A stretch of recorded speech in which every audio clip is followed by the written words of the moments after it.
لما تفوتي زي النسناسة وتسرق الإجابات وتنزليهم وبتفكري حالك رح تنفدي بتكوني كتير غلطانة عليا.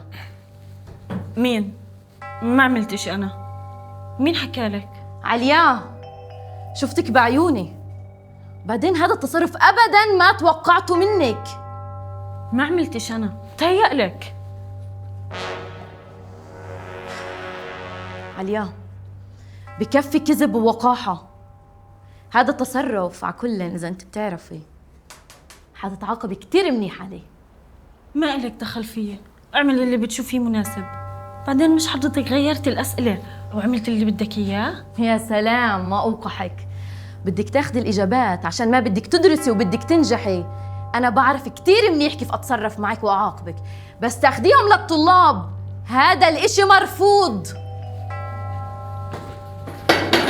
شو بتستني؟ افصليني، حوليني لجنة نظام، شو بتستني؟ عليا، ما تفكري حالك فوق القانون، أو لأنك أختي الصغيرة ما رح تتعاقبي. بالعكس تماماً، أنت لأنك أختي الصغيرة حتتعاقبي كتير منيح على اللي عملتيه.